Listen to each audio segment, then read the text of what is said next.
पहले मान और सम्मान के योग्य है प्राचार्य महोदय, प्रबंधक महोदय जिले सिंह जी और सभी बच्चों का अभिवादन, स्टाफ के जितने भी मेंबर्स देख रहे हैं।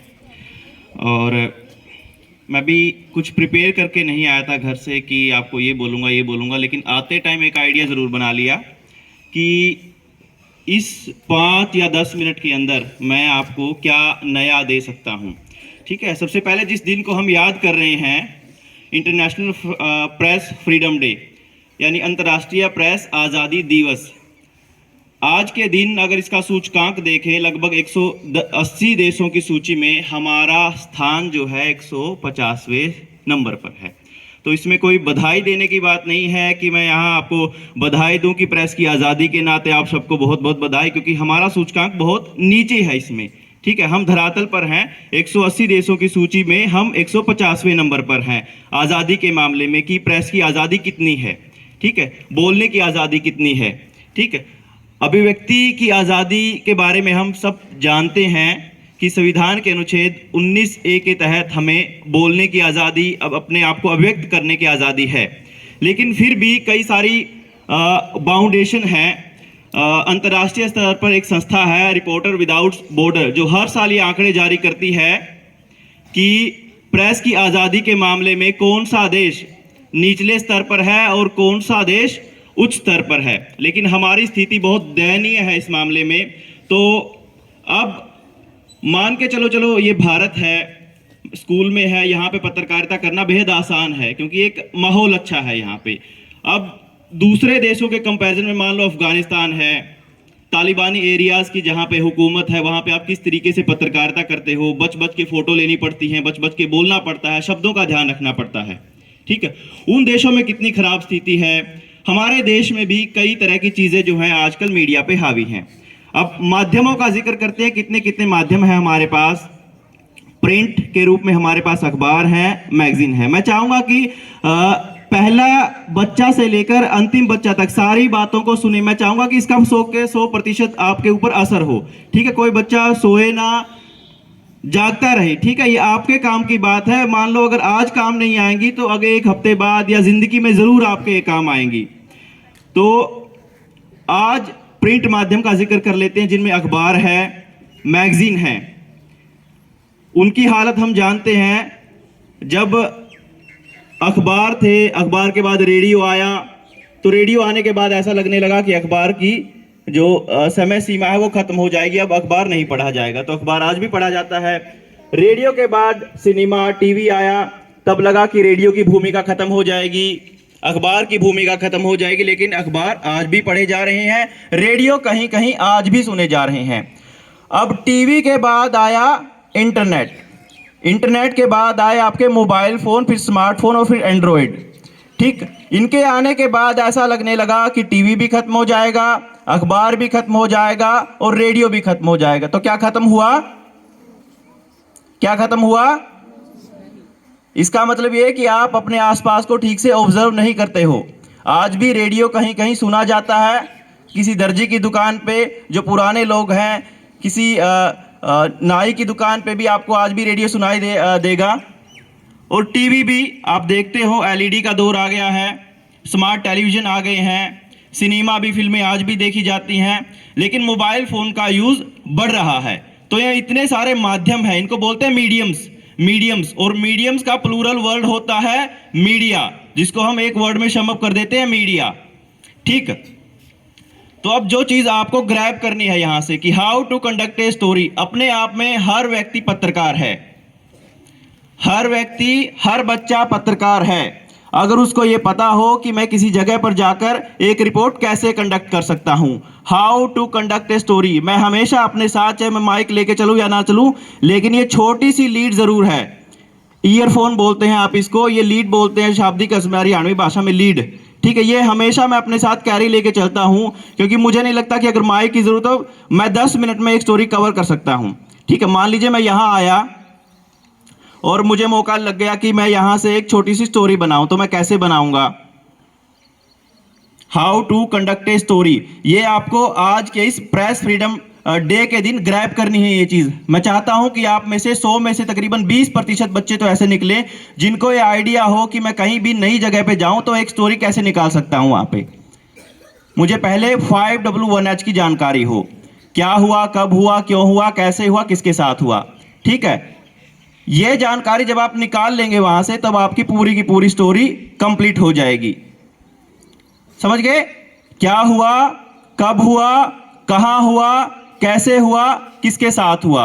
5W जो इनके पास +2 में अभी अभिव्यक्ति और एक माध्यम, अभिव्यक्ति और माध्यम एक सब्जेक्ट है, होगा अभी भी आपके पास, हाँ या ना, है ना।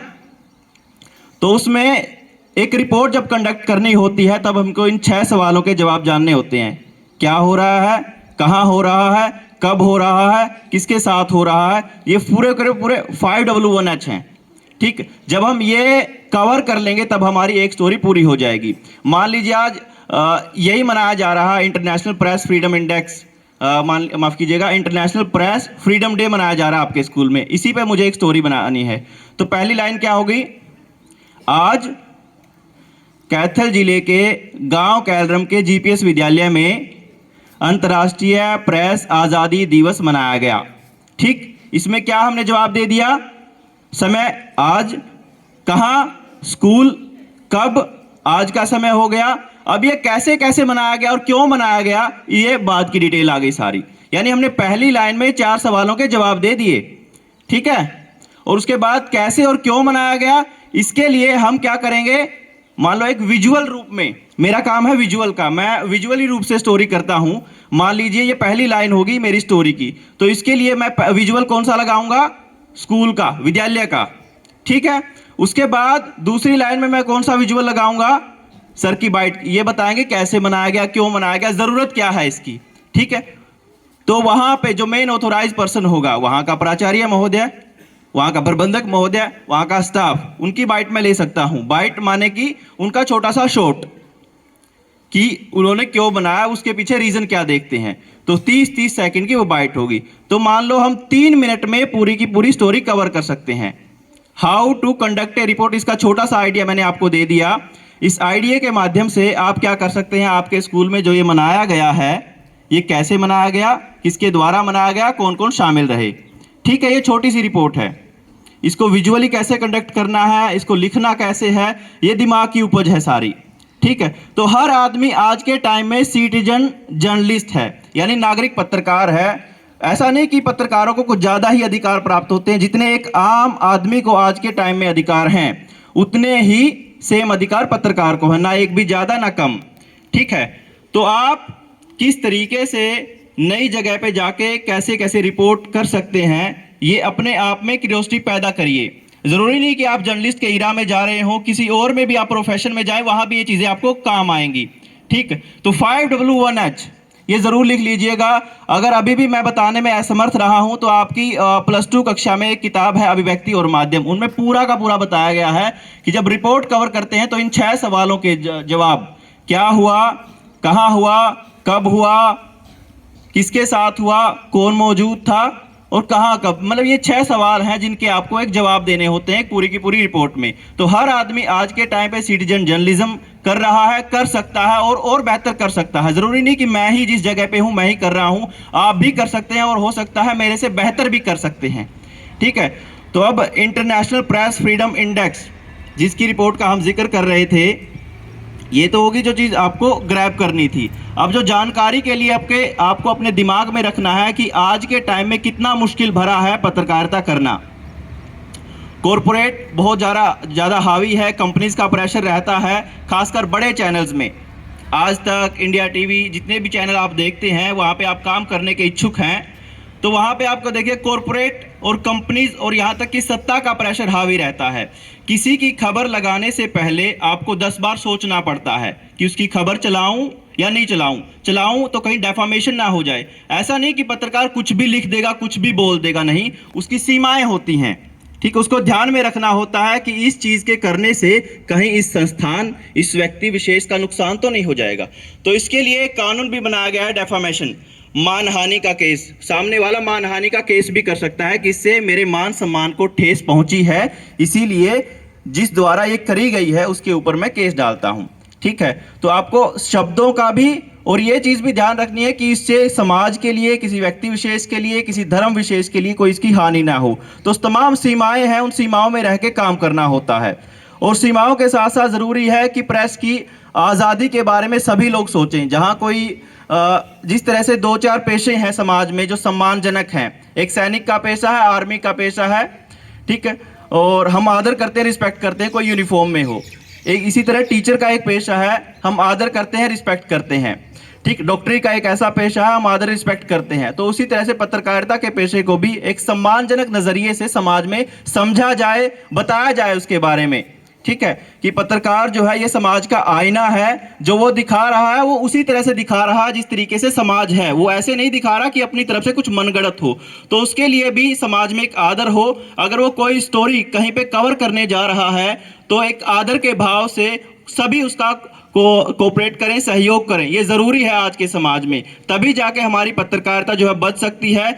और पत्रकारिता जब बचेगी तो समाज बचेगा, क्योंकि समाज की अच्छाई, बुराई, कमियां सब कुछ वो दिखाता है, ठीक। अगर आप चाहते हैं कि वो अच्छे तरीके से और बेहतर तरीके से उसको दिखाए तो आप सबका सहयोग उसमें निहित है। फिलहाल इतनी ही बातों के साथ आपको विराम देता हूं। अगर किसी बच्चे को कुछ भी सवाल लगता है तो वो पूछ सकता है यहाँ पे।